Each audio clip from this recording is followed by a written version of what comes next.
y empleadas públicas en situación de temporalidad y afectados por los procesos de estabilización del empleo temporal. A petición del Grupo Nacionalista Canario. Señor Quintero, tiene usted 10 minutos. Buenos días, señorías.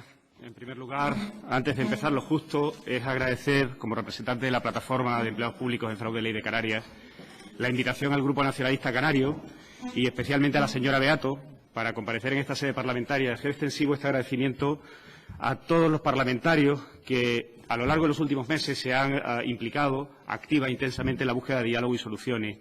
Y agradecemos muy especialmente a todos los que genuinamente apoyaron la proposición no de ley del pasado 2 de diciembre impulsada por la señora Reverón, exhortando al Gobierno de Canarias a replantear su acción política en esta materia, a negociar con los sindicatos mayoritarios en este sector, que no son las grandes centrales sindicales, sino SEPCA e Intersindical Canaria, y a usar el plazo ampliado por el Estado a diciembre del 2021 para buscar la mejor solución. Acudimos también en la convicción de que existe la mejor de las voluntades políticas, porque se trata de voluntad política, en este Parlamento de Canarias para impulsar todo tipo de iniciativas que nos permitan resolver de forma definitiva el problema del abuso de la temporalidad en Canarias. Acudimos con la confianza también de que en esta voluntad política reside la clave de una solución a un problema excepcional que puede y debe tener una solución excepcional en el marco legislativo canario. Aquí se crea el derecho y el derecho debe servir para resolver los problemas de la sociedad, no para agravarlos. Los instrumentos o las fórmulas legislativas concretas que puedan impulsarse en este Parlamento serán el resultado de su buena voluntad y de su esfuerzo por analizar, por consensuar y por resolver. La razón de constitución de la Plataforma de Empleados Públicos y la razón de nuestra presencia en esta sede no es otra más que la de representar a todo el personal. Insisto, a todo el personal que desde hace décadas viene sufriendo el abuso de temporalidad. Procede, por tanto, empezar con una breve explicación de este concepto, de lo que es el abuso de temporalidad. Las normas nacionales y comunitarias otorgan a todo trabajador, trabajadora, el derecho a la estabilidad temporal pasados los 2 años del inicio del vínculo con su empleador. Sin embargo, este derecho de carácter general y reconocido en la legislación laboral española y en el derecho comunitario no existe para centenares de miles de empleados y empleadas públicas en nuestro país, quedando, por tanto, privados de un derecho básico y discriminados frente al resto del personal en una situación de abuso temporal continuado. La doctrina europea es contraria a esta discriminación. Con independencia del tipo de personal público, la práctica común de las administraciones públicas canarias y en general de todo el Estado ha sido durante los últimos 25 años el incumplimiento de sus obligaciones con el personal y el ejercicio de un abuso continuado en la persona de cada uno de nosotros. Esto ocurre en todas las administraciones y con respecto a todo tipo de vínculo entre la administración empleadora y los empleados y empleadas públicos temporales. Esta práctica continuada del abuso ha dado lugar a un problema de enorme envergadura que choca frontalmente con el derecho y con la jurisprudencia de la Unión Europea. En este sentido, la conocida ya sentencia del TJUE de 19 de marzo de este año vino a determinar, entre otras cosas, la responsabilidad de las administraciones públicas españolas en la generación de este atropello a los derechos del personal y a esta discriminación, y obviamente su responsabilidad para resolverlo. Este mal endémico porque es propio de este país y de esta comunidad autónoma, este mal endémico de las administraciones públicas españolas se concreta en Canarias en la existencia de índices de temporalidad inasumibles para una administración que pretenda ser garantista y eficiente. Pero sin dejar de ser el problema de una organización como es la Administración, es el problema de las personas que lo sufren y de sus familias. Las cifras son de escándalo. Más de 26.000 empleados públicos de la Administración de la Comunidad Autónoma de Canarias y sus familias sufren desde hace décadas este abuso solo en este ámbito administrativo de la Comunidad Autónoma, mientras una cifra similar lo sufre en el resto de administraciones locales, cabildos y universidades.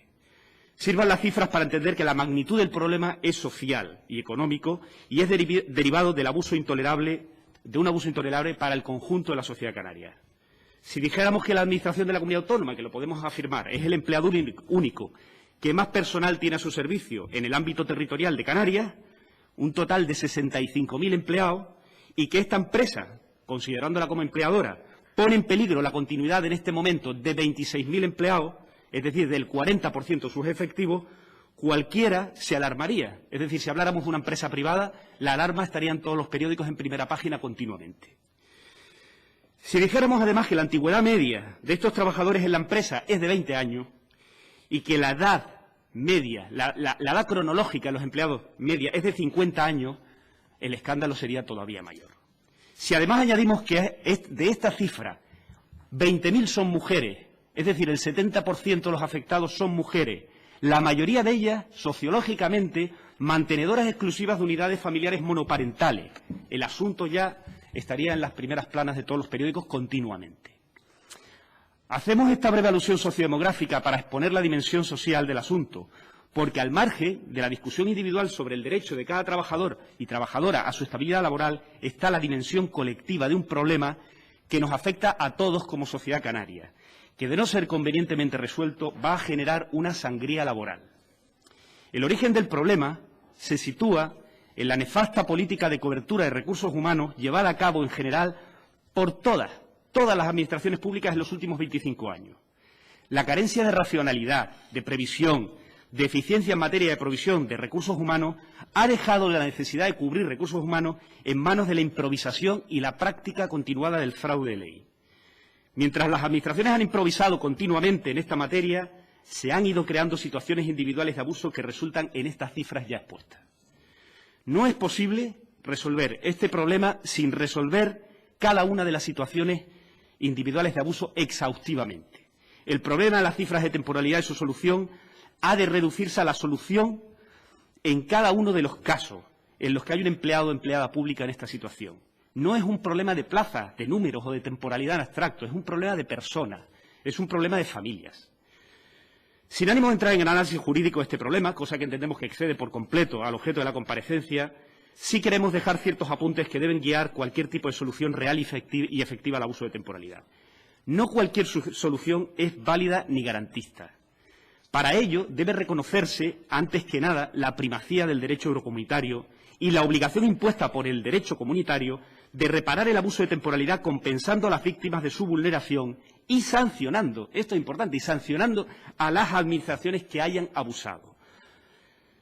No podemos salirnos de este cauce porque se ha de respetar el derecho de la Unión Europea. La Unión Europea no está solo para proveer fondos económicos, está para ordenar también. En este momento, esto es una paradoja bastante dramática.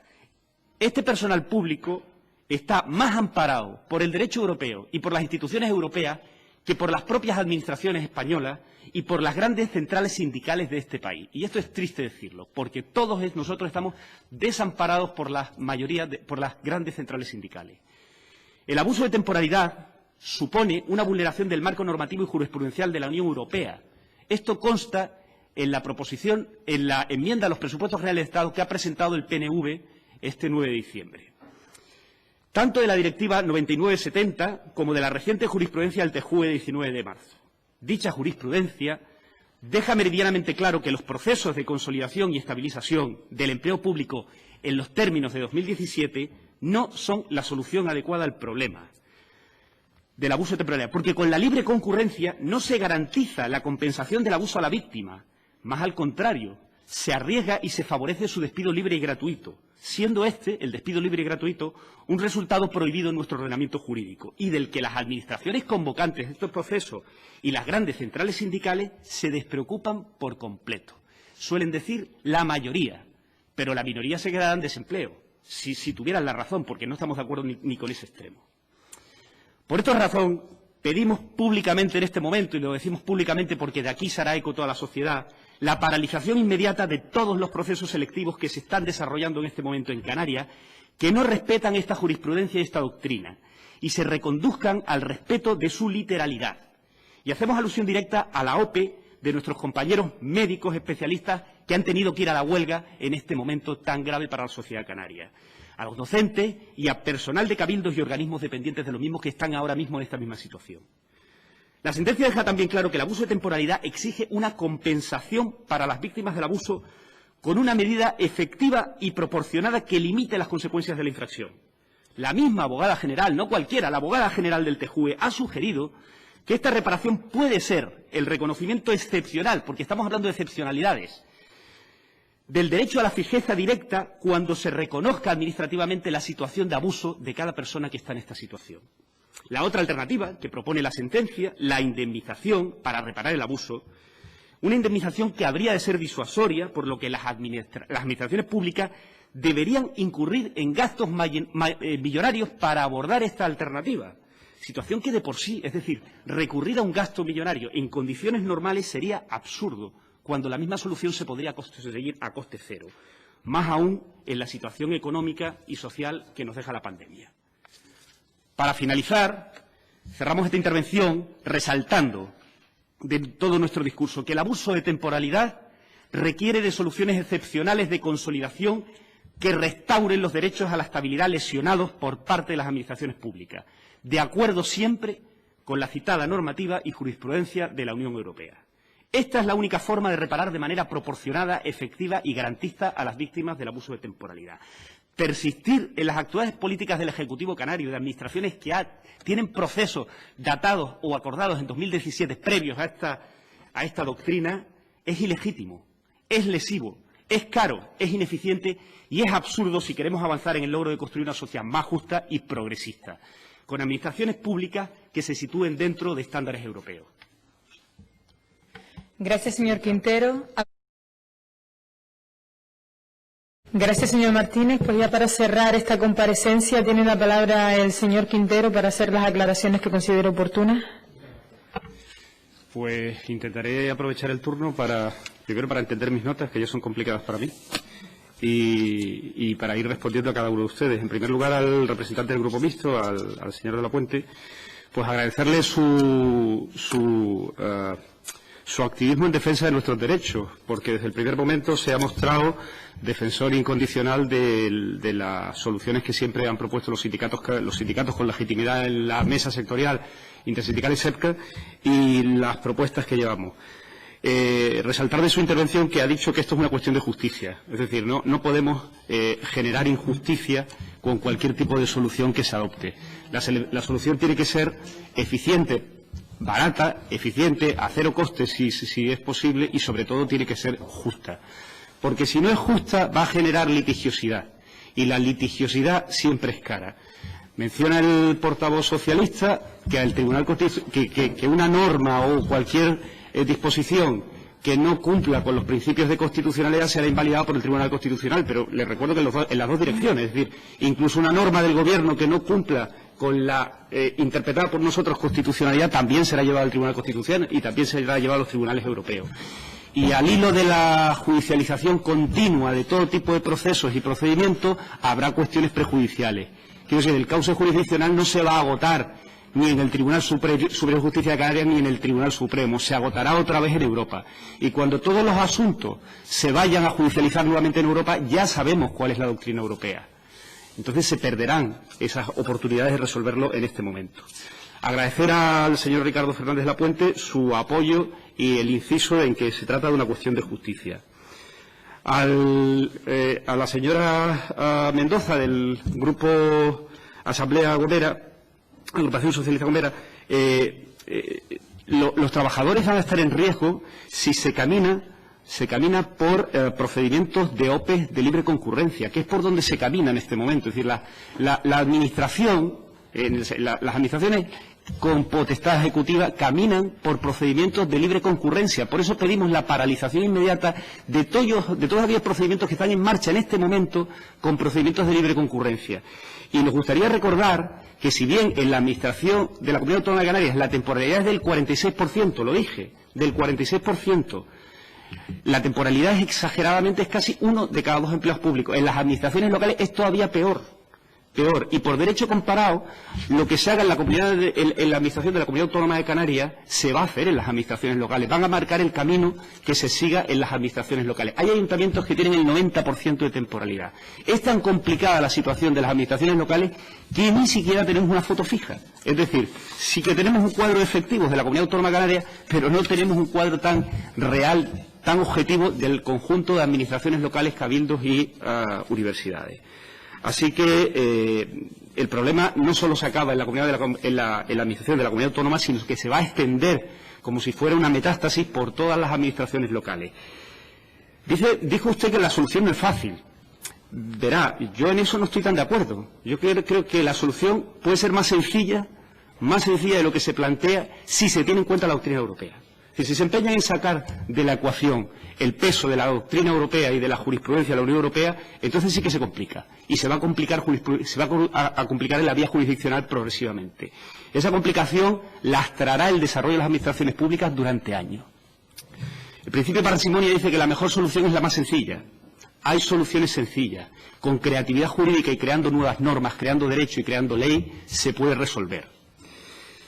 Esto es una respuesta que intento hacer extensiva a todos, porque todos han incidido en la necesidad de regular el marco estatal, la normativa básica estatal para poder afrontar jurídicamente el asunto. Yo tampoco soy jurista.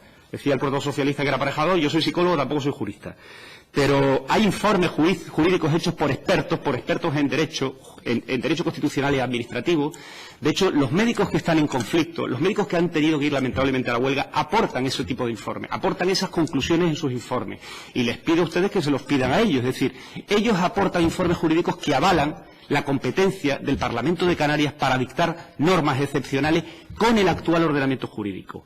Ilústrense con ello, ilústrense con los expertos más allá de la viceconsejería del Servicio Jurídico del Gobierno de Canarias, acepten interpretaciones de otros juristas también de reconocido prestigio y estúdienlas y valórenlas. Esas tesis doctrinales dicen que sí que es posible regular por medio de ley excepcional en el marco legislativo de la Comunidad Autónoma de Canarias, del Parlamento de Canarias. Por lo tanto, aceptando esas interpretaciones jurídicas que no creo que hayan estudiado con profundidad, y en eso respondo también a la señora representante de Nueva Canarias, estudiando con exhaustividad esas tesis doctrinales que se aportan en este conflicto que los médicos tienen abierto, se pueden encontrar las claves para que ese problema se resuelva con voluntad política en esta misma Cámara y en este mismo momento.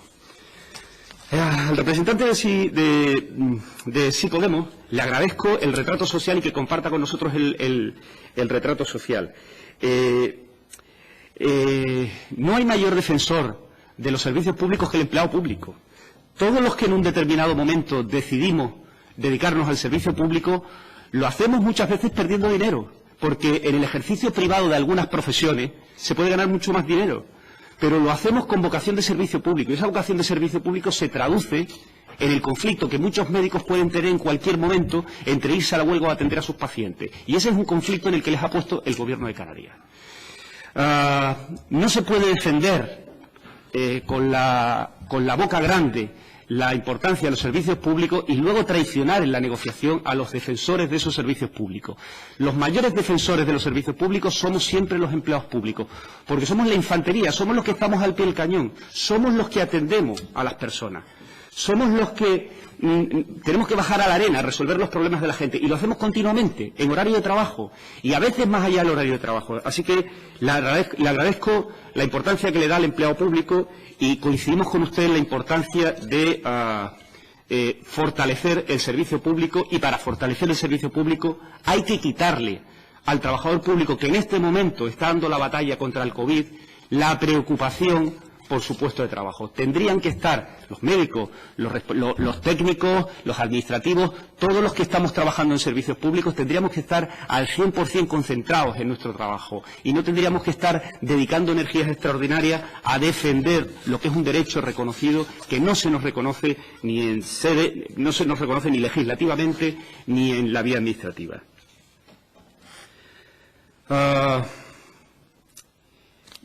Insisto en ello, quieren propuestas concretas. La representante de Nueva Canarias quería propuestas concretas. Los sindicatos que sí que son representativos de la mayoría de los trabajadores canarios son Intersindical y SEPCA, y otros sindicatos como COBAS y como OSEP, que tienen una alta representación sindical en sectores concretos como empleo y educación. Los sindicatos han aportado soluciones jurídicas y avaladas por informes jurídicos sesudos, hechos por algunos despachos peninsulares, de los que no se puede poner en duda su capacidad para elaborar análisis jurídicos. Pero esos análisis, esas propuestas, esa creatividad jurídica es tirada a la basura sistemáticamente, no es negociada, no es valorada. Literalmente no se valora, no se negocia sobre esas propuestas jurídicas. Los médicos, por su lado, también han hecho propuestas y están en huelga. Están en huelga porque se desestima el valor de esas propuestas jurídicas y se desestima con informes que tienen el mismo valor, o pueden tener el mismo valor. Por eso les digo que es cuestión de voluntad superar esas discrepancias en el análisis jurídico y traer aquí todo aquello que no quede regulado por una norma para hacer nuevas normas que superen el conflicto entre normas, que armonicen, que completen lagunas jurídicas que resuelvan el problema. El derecho está para crearlo y el derecho está para resolver problemas. Lo dije en mi intervención. El derecho no está para oponerlo a la resolución de problemas. El derecho la finalidad del derecho no es crear problemas o anteponerlo a cualquier tipo de solución posible en problemas. La finalidad del derecho es crearlo, es resolver problemas. Me preguntaba también la representante del Grupo de Nueva Canarias si conocía alguna iniciativa parlamentaria en este sentido. En el Parlamento catalán se está llevando una iniciativa en los mismos términos que propone esta plataforma y que nosotros hemos aportado al proyecto de ley que prepara el Gobierno de Canarias en materia de reforma de la función pública. Así que sí, en el Parlamento catalán puede emerger una solución en clave catalana que también podría ser una solución en clave canaria. En el Parlamento andaluz se está debatiendo en este momento, se está debatiendo en estos meses, una iniciativa legislativa popular de los afectados, de los conjuntos de los afectados de los sindicatos, que también camina por buen lugar, porque todos manifiestan la voluntad política para resolver las lagunas jurídicas y para resolver los conflictos jurídicos. Y en el Parlamento vasco también hay iniciativas en este sentido. ¿Por qué no haberla en el Parlamento canario? Nosotros podríamos tomar la iniciativa, como se dice popularmente, coger el toro por los cuernos y resolver el problema con valentía. En cuanto a sentencias, mencionar la sentencia de Alicante. La sentencia de Alicante ha sido paradigmática. La sentencia de Alicante ha abierto una brecha en la interpretación que se hacía en el caso de los funcionarios, pero también hay más sentencias. Hay sentencias que no se discuten en el Tribunal Superior de Justicia gallego, que establecen la fijeza en determinadas condiciones, y en Toledo, y hay muchas sentencias, y presumimos que con el índice de litigiosidad que tenemos, esas sentencias irán emergiendo poco a poco. Pero no solo irán emergiendo poco a poco, sino también emergerán las cuestiones prejudiciales que se pueden plantear en muchos de los procedimientos judiciales. Y les repito, llevar esto a cuestiones prejudiciales y volver a llevar la discusión a Europa, ya sabemos lo que nos va a responder Europa, porque nos lo ha respondido en la sentencia del 19 de marzo, lo ha respondido en el auto, que es una sentencia del caso Gondomar en Portugal, y nos marca el camino. A la representante del Grupo Popular, señora Rebelón, agradecerle su iniciativa, agradecerle la energía puesta en escuchar, la energía puesta en tomar la iniciativa para buscar soluciones. Los acuerdos del 2017 no valen. Los acuerdos del 2017 están hechos en un contexto completamente distinto. No existía la sentencia y no existía el COVID. Es decir, esos acuerdos que podrían tener su valor, que yo lo discuto, porque no creo que tuviesen valor porque no garantizaban la estabilidad, garantizan un porcentaje significativo de despido libre. Cuando un proceso que tiene como finalidad garantizar la estabilidad, lo que garantiza justamente lo contrario, que haya un porcentaje por determinar de despido libre, pues no me sirve para nada. Eso es una empresa, una empresa privada, sería el caos, sería el resultado del fracaso de esa empresa y de su actividad económica. No nos sirve ese procedimiento, pero afortunadamente la sentencia viene a dejar sentado que ahora mismo esos procesos tienen que ser declarados no válidos, ilegítimos, porque no contemplan el derecho, porque ahora son lesivos. Eso es otro motivo que nos lleva a pedir la paralización de todo tipo de OPE que se haya diseñado al tenor del dictado de esos acuerdos. Vamos acabando, señor Quintero, Sí, por favor. Simplemente para acabar, a la señora Socorro Beato agradecerle y decirle que es verdad. El mérito y capacidad es que no se puede discutir. Es absolutamente, materialmente imposible discutir el mérito y la capacidad de una persona que lleva más de 3 años desempeñando el mismo trabajo, porque entonces estaríamos reconociendo la ineficacia de la Administración para valorar sus propios servicios. Es decir, una persona que lleva un determinado tiempo, y en este caso estamos hablando de 20 años, ya tiene por supuesto el mérito y la capacidad. En cuanto a la igualdad, hay que decir que la inmensa mayoría del personal ha pasado, y cuando no lo ha hecho ha sido la Administración la que ha validado la forma de entrar a la Administración. No se puede entrar a discutir el principio de igualdad en el acceso cuando se están situando en las tesis contrarias, en la desigualdad para el acceso. Si nos ponen en condiciones de igualdad formal con el resto de ciudadanos, nos están dejando en desigualdad a nosotros. Por lo tanto, la discriminación positiva tiene que ser contemplada, cosa que también hace el PNV en su enmienda. Discriminación positiva. Y termino, para finalizar, usted, representante del Grupo Socialista, ha dicho que los procesos no pueden ser de libre concurrencia. Y es que se trata de eso. Creo que literalmente ha dicho usted proceso restringido. Que los procesos deberían ser restringidos. No sé si le he entendido eso. Bueno, los procesos tienen que ser restringidos. Sí, es que no pueden ser de libre concurrencia, porque un proceso de libre concurrencia no garantiza un resultado cierto que resuelva el problema del abuso de temporalidad y compense a la víctima. Podría estar más, pero el tiempo es limitado. Muchas gracias, señor Quintero, por su intervención y por sus aclaraciones. Señorías, gracias a todos. Se levanta la sesión.